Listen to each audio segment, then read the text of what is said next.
to Weight and Back, and today I'm going to perform heat lamp or Peri-heat procedure. For definition, the application of dry heat to the perineum with the use of an infrared light. Assessment. First, we should observe patient's skin for possible reaction to previous heat treatments. And then we will observe for and remove ointments and cream, which are heat conductive materials. And then we will assess pain relief obtained from heat treatment. For indication, this is for women with episiotomy wound. Objectives of this procedure are to promote drying and healing of perineal wound, to stimulate circulation, to prevent infection, and to promote comfort and relaxation.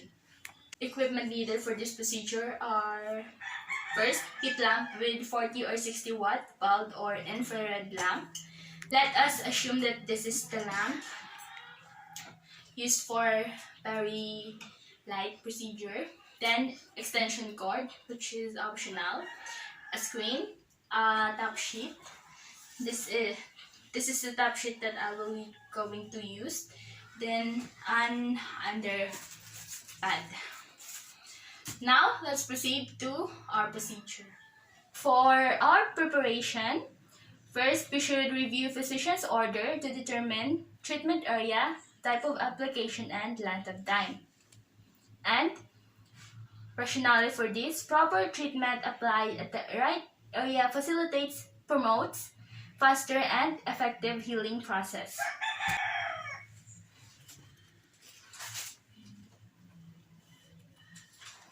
Then, we will gather equipment and check it for safety factors. Example, frayed.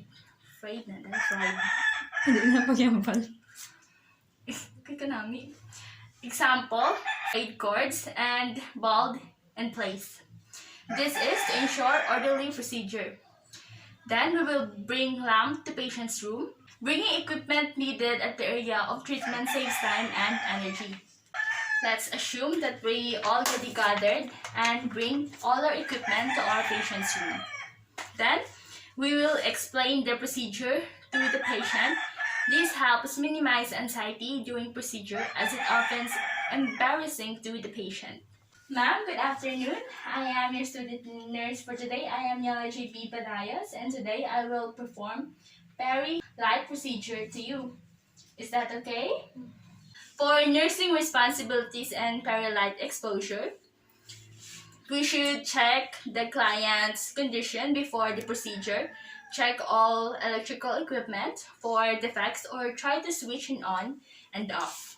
We will also check physician's order for area to be treated and duration of therapy, and do perineal flushing. So after doing all of that, we will now proceed to the procedure. First, we will ensure that no more than 60 watt bulb is used for heat lamp, or the infrared element is in place for infrared treatment. This is to ensure safety. The right amount of light needed promotes healing and effectivity for the given heat. Then we will perform hand hygiene to prevent the spread of microorganisms. And we will identify the patient by checking the name and identification in the patient's identification band, or ask the patient to state his or her name. Rationale for this: identifying the patient helps prevent errors. Good afternoon, miss. Are you Kisha P. Sarimong? Okay, thank you. Then we will screen the patient to provide privacy, assuming that we already screened the patient. Then we will place our patient in a dorsal recumbent position. The affected body area should be cleansed well and dried thoroughly to provide full exposure of female genitalia. Okay.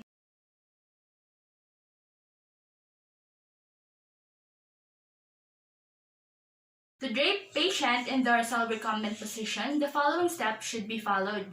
First, we will place a bath blanket or top sheet over patient so that one corner of the blanket is pointed towards the patient's head to form a diamond shape over the patient. We have here our top sheet.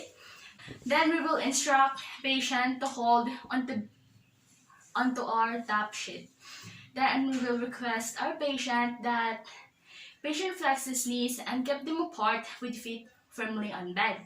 And we will wrap lateral corners of the top sheet around the feet in a spiral fashion until they are completely covered. The corner of the blanket between knees and extending over perineum can later be folded back over the abdomen. Draping prevents unnecessary exposure of body parts and maintains patient's warmth and comfort during the procedure. Okay, miss, we'll just ask you to keep your knees and leg apart.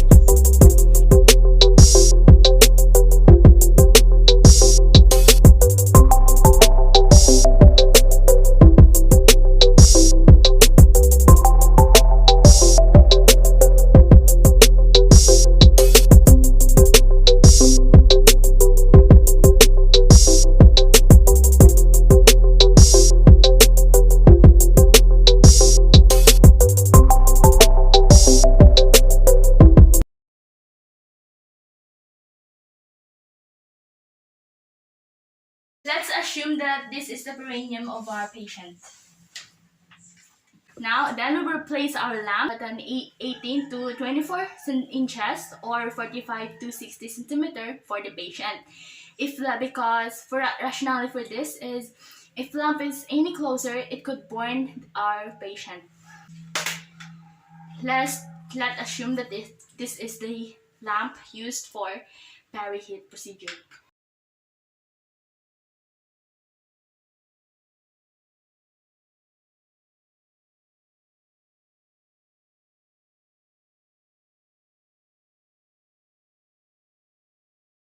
We will drape our patient to provide more comfort and privacy. Then we will check for any discomfort, burning reaction, or other untoward reaction. Frequent checking will prevent complications. We will not leave our patient. Then next, we will instruct our patient not to change position or nor touch the lamp. This is to ensure continuous target area exposure and ensure safety. Okay, miss, I would just ask you to don't change your position or touch the lamp. This is also for your safety. Then we will remove lamp after 15 to 20 minutes and check area for burning or untoward reaction. Now let's assume that it's already 15 to 20 minutes. Now we will remove our lamp. Miss, ma'am, how do you feel? Are you feeling okay? Is there any discomfort or burning feeling? Okay, thank you.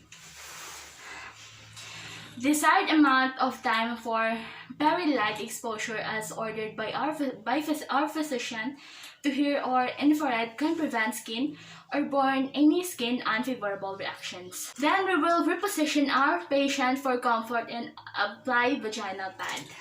Okay, miss, I will just put vaginal pad into your vagina.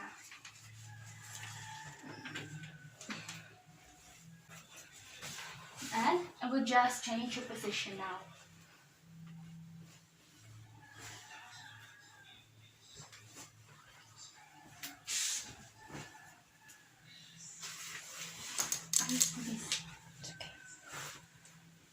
Miss, are you comfortable? Are you feeling any discomfort? Thank you. Then, we will return equipment to proper storage area to maintain order and safety. Then, after doing our procedure, we will then proceed to evaluation. For evaluation first, drying of perineal wound is accomplished, healing is accomplished, and circulation is increased to compromised body area.